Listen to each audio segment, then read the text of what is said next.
भागने लगे। आप ढेरों गेहूं के दाने डाल दो, पेट भरा पूरा छोड़ के और उड़ जाते हैं, डाल पर बैठेंगे, पानी पिएंगे, छुट्टी। क्या मनुष्य ऐसा करता है?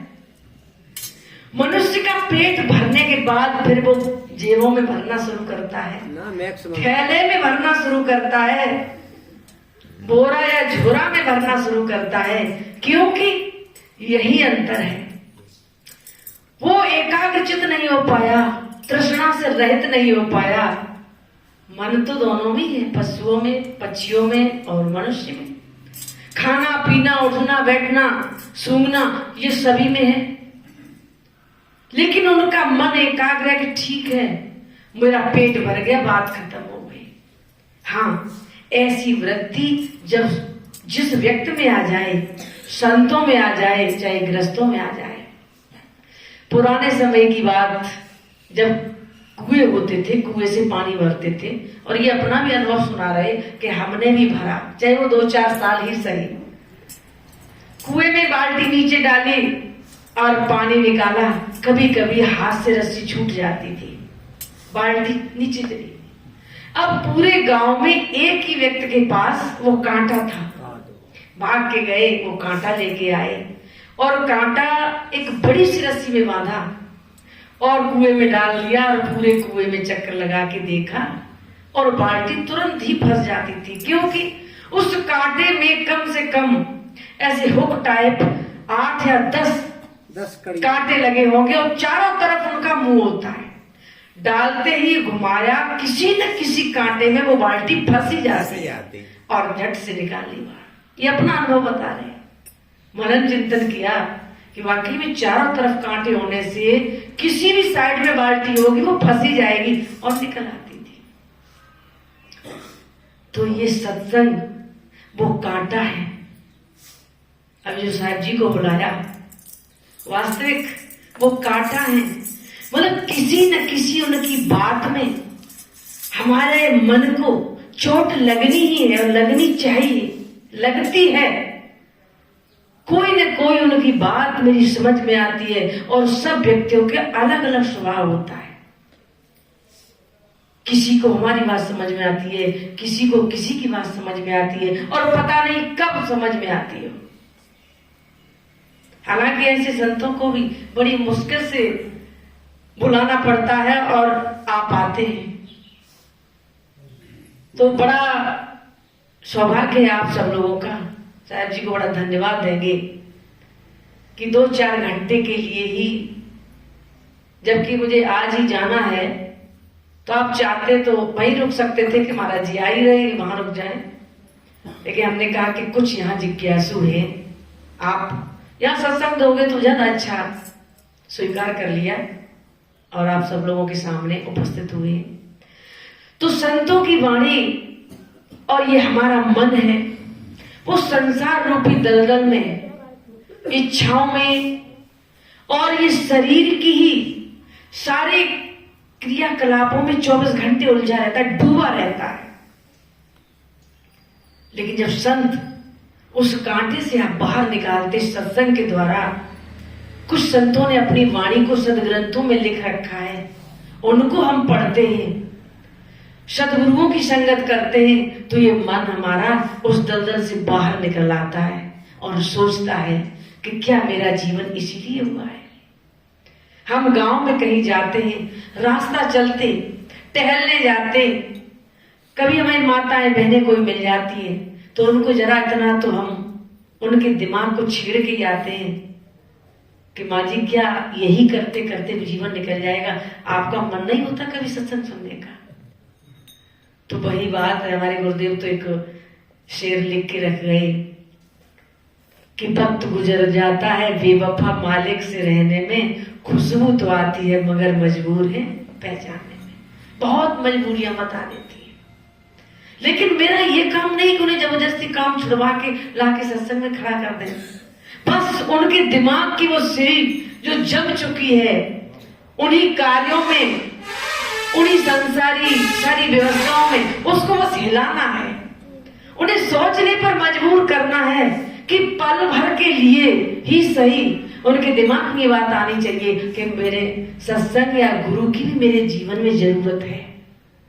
और जब वो किसी तरह धोखे से, भूल से, किसी कार्यवश जब आश्रम के गेट के अंदर आ जाती हैं तो वो कहती कि अब तो उठने का मन ही नहीं होता है। आप चाहे भूखे बैठे हो, चाहे कोई काम पड़ा हो, क्योंकि वो क्या है कि उस क्षण के लिए वो उनका मन स्थिर हो गया है। और जिस क्षण मेरा मन स्थिर हुआ, फिर ये संसार से हम दूर होने लगते हैं। और संसार से जैसे ही विरसता आती है, अभी एक लाइन में जो साहब जी कह गए कि जो भी मन में बसा हुआ है, मन उन चीजों में सोचता विचारता रहता है, उनसे एक पल के लिए मुझे राहत मिल जाए, वो चीजें मेरे मन से दूर हट जाएं, उसी क्षण मुझे आनंद आने लगता है, मुझे सुकून और सुख महसूस होने लगता है। अब वही क्षण साधना के द्वारा, गुरु की सानिध्य के द्वारा जब वो बढ़ जाता है, और एक दिन वो आता है, वो बढ़ते बढ़ते 24 घंटे का अभ्यास हो जाता है, ऐसे व्यक्ति जीवन मुक्त हो जाते हैं। तो क्या पता है मौत का पैगाम कब आ जाए, क्या कोई पता है? हम तो आसपास सुनते और देखते रहते हैं कि 1 घंटे पहले फलाना व्यक्ति बात कर रहा था, बैठा था, 1 घंटे बाद सूचना आ जाती है आजकल तो फोन में कि वो चला गया। और जब जाते हैं तो किसी जो अनुभव करने वाले हैं, कुछ लोग ये भी कहते हैं कि महाराज जी आपको क्या पता, आपकी तो शादी नहीं हुई है, घर गृहस्थी में कितने झंझट होते हैं। तो मैंने कहा आप लोगों को देख देख के शादी नहीं की, क्योंकि देख के ही अनुभव हो जाता है कि बारात तो की है, देखते हैं कि आप लोग कितने परेशान हो उसमें, तो देखकर समझकर वो संत पुरुष अपनी वाणी को लिख के रख जाते हैं। एक व्यक्ति की मृत्यु हुई और मृत्यु के समय या मृत्यु से पहले ये भ्रम होता है। क्या भ्रम होता है कि ये सारे रिश्ते नाते, पत्नी, लड़के, बच्चे, ये सब हमारे हैं और हम जब जहां जैसा चाहेंगे वैसा चलेंगे। लेकिन ये भ्रम कब टूटता है?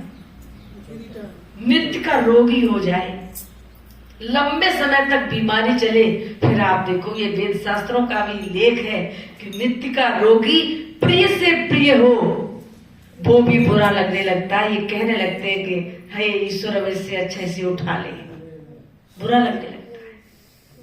तो ये अनुभव होता है कब शरीर जर्जर हो गया है, रोगी हो गया, या उसे कोई केस मुकदमा लग गया, धन सारा चला गया, धन नहीं रहा तो रिश्ते नाते, फोन उठाना भी बंद कर देते हैं, बगल से होके निकलते जाना भी बंद कर देते हैं। और जीता जागता उदाहरण ऐसे बहुत है। एक सकीट में गुरुदेव के शिष्य थे जिनकी गाड़ी में जगह नहीं रहती थी उनके साथ चलने वालों की, और वो कहीं भी चले बैठ जाते थे, करे हम भी चलेंगे आपके साथ, कहीं जाए आए, साथ चलने वाले। जब उनका शरीर में रोग लगा तो हम और गुरुजी उन्हें देखने गए, उनके पास बैठे गुरुजी के पैर पकड़ के रोने लगे कि गुरुदेव मैंने वास्तविक जैसे आपने बताई वैसे ध्यान साधना नहीं की, और हम उन्हीं लोगों में व्यस्त और मस्त रहे, जानते थे यही सब है हमारे रिश्ते नाते, व्यवहारी लोग, दोस्त, इन्हीं के साथ दिन भर घूमना फिरना, बैठना उठना, खाना पीना। और आज जब घर के गली में जब वो व्यक्ति निकलते हैं तो हमारे दरवाजे की तरफ पीठ कर लेते हैं कि ये जाने के देख नहीं पाया। और मेरे सामने ही कुछ निकले तो मैंने कहा कि ये तो आपके साथ कई बार आश्रम पे आए गाड़ी में बैठ के, कि अब गली में निकलते हैं तो दरवाजे की तरफ पीठ कर लेते हैं। और वो फिर रोने लगे। मैंने कहा आप रो मत, चलो आपको इस समय होश आया। कहने का मतलब है कि पूरा वक्त गुजार देते हैं हम उस मालिक से बेवफा रहने में, उस परमात्मा की याद और दीदार करने में। ये मन इंद्रियों के वशीभूत, इंद्रियों की तरफ ही भागता रहता है। और खुशबू तो आती है। खुशबू कब आती है? जब पल भर के लिए आप आश्रम में संतों के पास बैठ जाते हो, तब खुशबू आती है। मगर मजबूर है, मजबूरियों की चादर ओढ़ लेते। एक छोटा सा दृष्टांत है। एक व्यक्ति मर गया। अब मरते समय अब लिखने वाले ने उसका अनुभव लिखा है कि वो मर रहा है। अब उसके अंदर से क्या क्या बातें निकलती है, 2 लाइनों में भजन बनाया है।